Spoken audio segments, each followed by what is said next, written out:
యశస్విని రెడ్డి.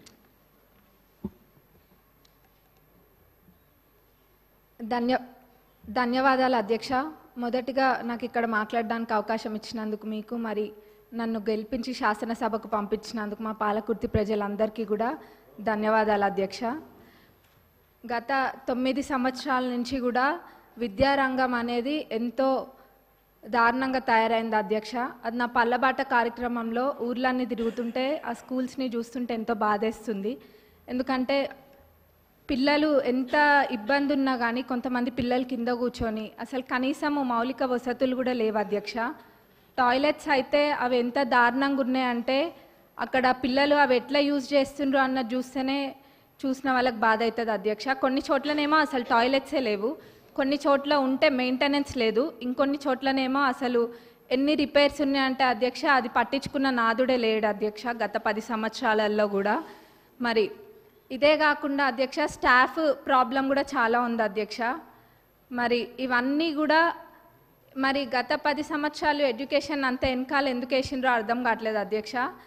వేర్లు మంచిగా ఉంటేనే చెట్టు మంచిగా ఉంటుంది. మరి అసలు ఆ వేర్లే మంచిగా లేనప్పుడు మరి ఇంకా ఏమవుతారు, పిల్లల భవిష్యత్తు ఏం కావాలి అధ్యక్ష.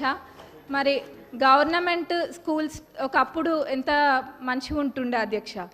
ఇప్పుడు ఆ గవర్నమెంట్ స్కూల్స్కి పంపించాలంటే ఎంత లేనోళ్ళు కూడా ఆలోచిస్తుండ్రు అధ్యక్ష. అంటే వాళ్ళకి ఆర్థికంగా ఎంత భారమైనా కానీ ప్రైవేట్ స్కూళ్ళకి పంపించుకుంటుండ్రు అధ్యక్ష. ఎందుకంటే అక్కడ పోతే ఎటువంటి వసతులు లేవు కాబట్టి. కానీ ఇప్పుడు అయితే అధ్యక్ష మన ప్రభుత్వం అధికారంలోకి వచ్చినాక ఈ విద్యారంగం అనేది క్రమంగా మెరుగుపడుతుంది. అట్లనే ఇంటిగ్రేటెడ్ స్కూల్స్ అనేది కూడా నియోజకవర్గానికి ఒక ఇంటిగ్రేటెడ్ స్కూల్ ఇస్తా అనడం కూడా ఎంతో సంతోషంగా ఉంది అధ్యక్ష. అది అందరు పిల్లలు కూడా సామాన్యులు కూడా అందరూ ఇంటర్నేషనల్ స్కూల్స్లలో చదువుకున్న విధంగా అక్కడ చదువుకుంటారు అధ్యక్ష. మరి ఆ విధంగానైనా ఈ విద్యారంగం అనేది కొంచెం మంచిగా అవుతుంది అధ్యక్ష. మరి ముఖ్యంగా అధ్యక్ష ఈ టాయిలెట్స్ అనేది మటుకు చాలా పెద్ద సమస్య అధ్యక్ష. ఏదో చెప్పాలని కాదు, నేను నిజంగా అన్ని స్కూల్స్ విజిట్ చేస్తున్నా.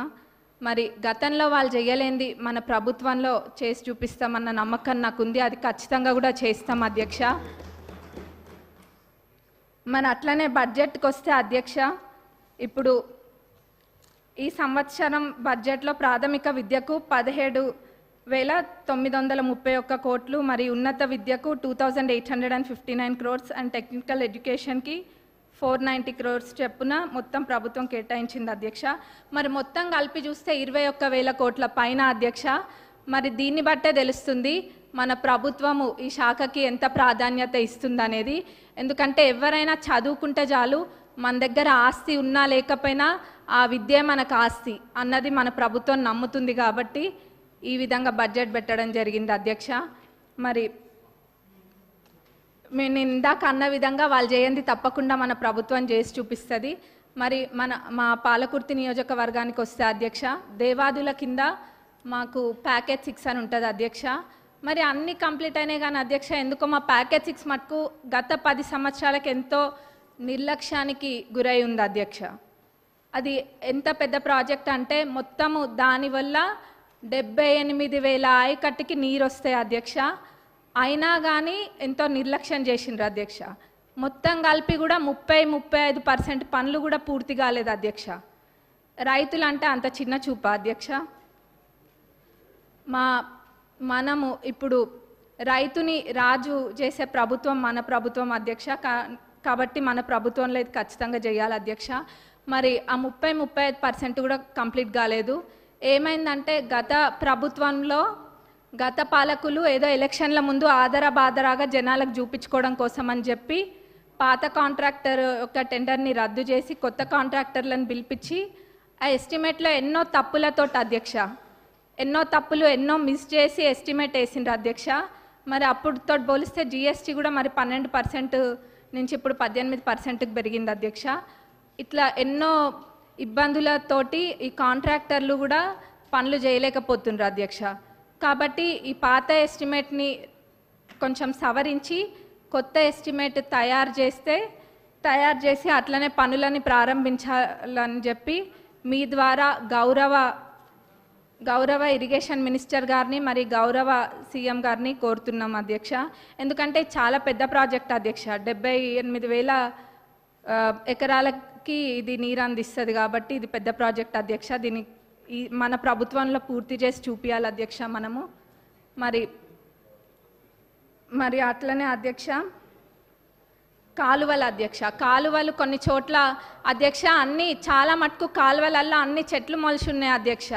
దాన్ని కూడా ఎవరు పట్టించుకోలేదు. మళ్ళీ ఎట్లున్నారంటే ఇక్కడ సభలో అనొచ్చు అనొద్దో అదేదో వాళ్ళు చేయకుండా ఏదో 10 సంవత్సరాలు మనమే ఉండి పాలించినట్టుగా చెప్తున్నారు అధ్యక్ష.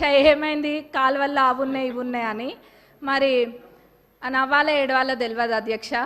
కాబట్టి మేమే మా నియోజకవర్గంలో అయితే ఒక 30 కిలోమీటర్లకు పైగా మా సొంత డబ్బులతోటి మేమే పెట్టి అది తవ్విపియడం కూడా జరిగింది అధ్యక్ష. ఇక్కడ ఇదంతా ఇబ్బంది లేకుండా లైనింగ్ కాలువలు అన్నిటికీ కూడా లైనింగ్ చేయాలని మీ ద్వారా నేను కోరుతున్నా అధ్యక్ష. మరి అట్లనే అధ్యక్ష చివరిగా రుణమాఫీ, ఆ రోజు అందరము ఇక్కడున్న శాసనసభ్యులం అందరం కూడా ఎంతో నమ్మకంతో చెప్పినాము. గతంలో రుణమాఫీ పూర్తి స్థాయిలో చేసింది కాంగ్రెస్ ప్రభుత్వమే, ఇప్పుడు చేయబోయేది కూడా కాంగ్రెస్ ప్రభుత్వమే అని. అది మాటలకి మాత్రమే అంకితం కాకుండా అధ్యక్ష ఈరోజు అన్న విధంగా తప్పకుండా చేసి చూపిస్తుంది కాంగ్రెస్ ప్రభుత్వం అని చెప్పి ఈరోజు మనము చేయడం జరిగింది అధ్యక్ష. మరి ఇది అందరికీ ప్రతి ఒక్క కాంగ్రెస్ కార్యకర్తకి మరి ప్రతి ఒక్క రైతులకు కూడా ఇది గర్వించదగ్గ విషయం అధ్యక్ష. మరి మన గౌరవ అగ్రికల్చరల్ మినిస్టర్ గారిని మరి మన డిప్యూటీ సీఎం గారికి మా నియోజకవర్గ ప్రజలందరి తరపున ధన్యవాదాలు తెలియజేస్తున్నా అధ్యక్ష. నాకు ఇక్కడ మాట్లాడే అవకాశం ఇచ్చినందుకు మరొకసారి ధన్యవాదాలు తెలుపుతూ ముగిస్తున్నాను.